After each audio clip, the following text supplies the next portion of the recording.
Brr, koks šaltas vėjas pučia. Labas vakaras, draugužiai. Aš skubu pas jūsų. Turiu pasaką. Noriu aš jums atskleisti tą pasaką.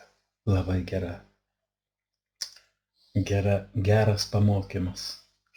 Vadinasi, ramybė. Proto ramybė yra tarsi nuostabus brangakmenis. Tai ilgų saviugdos pastangų rezultatas. Brandos bei gyvenimo dėsnių pažinimo požymis. Kiekvienas žmogus yra savo minties raidos produktas.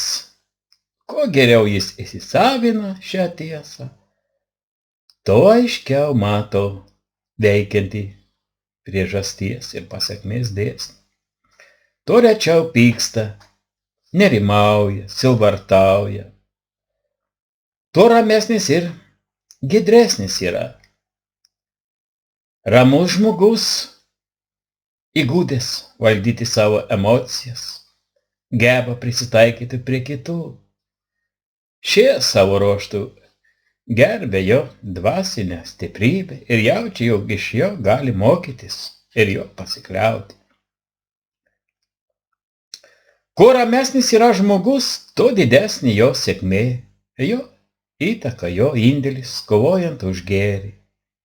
Net paprastas pardavėjas pastebės, kad jo pardavimo apimtis padidėjo po to, kai jis išmoko tvarkytis ir tapo nuosaikesnis, išmoko tvardytis, nes žmonės visada labiau traukia santūrus asmenys. Tvirtas, ramus žmogus visada yra mylimas ir gerbiamas. Jis tarsi šešėlį teikianti medis dykumoje ar uola, už kurios galima pasislėpti audros metu. Kam gali būti nemiela ar rami širdis, švelnus būdas, harmoningas gyvenimas, nesvarbu ar lyja, ar šviečia saulė, nesvarbu kokios permainos užklumpa šios palaimintuosius, jie visada malonūs, ramus ir nuoseklūs. Tas ydingas charakterio bruožas, kurį vadiname ramybė, yra gyvenimo žydėjimas. Tai ypatinga dovana, kuria apdovanotas yra tas žmogus. Tai yra sielos derlius. Ramybė vertinga kaip išmintis, geidžiamesnė už auksą, taip net už gryniausią auksą. Koks nereikšmingas atrodo pinigų vaikymasis palyginti su ramybės kupinu gyvenimu. Gyvenimu, kuris nepasiekiamas audrų. Palengva sriūba po tiesos vandenyno bangomis. Kiek daug mes pažįstame žmonių, kurių ūmus būdas jiems apkartino gyvenimus, kurie dėl to prarado viską, kas buvo miela, gražu, kurie netekę dvasinės pusiausvyros sėja aplink save nesantaiką.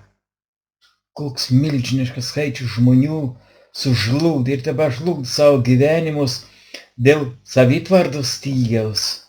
Ir kiek mažai mes sutinkame pasižyminčių tikrą vidinę darną ir turinčių tą ypatingą charakterį bruožą, kuris yra tobulas asmenybės požymis.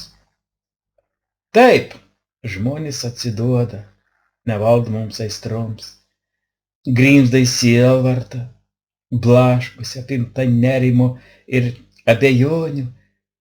Tik išmintingam žmogui, tik tam, kurio mintys yra valdomos ir tyros, paklūsta jos sielos vėjai ir žaibai. Audrų draskomos sielos, kad ir kas jūs būtumėte, kad ir kokios sąlygomis gyventumėte, žinokite štai ką. Gyvenimo vandenyne šypsosi palaimų salos, o jūs esate laukiami saulėtame jūsų idealų krante. Tvirtai laikykite.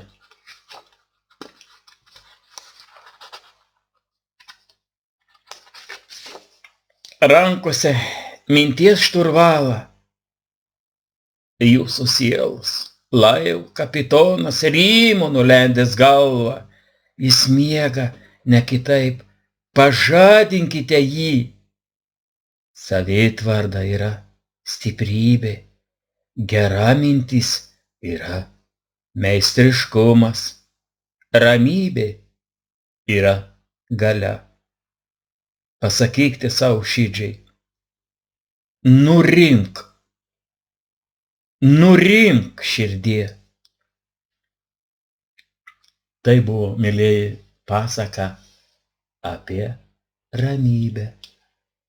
Ačiū, kad žiūrėjot. Jūsų Feniksas. Iki.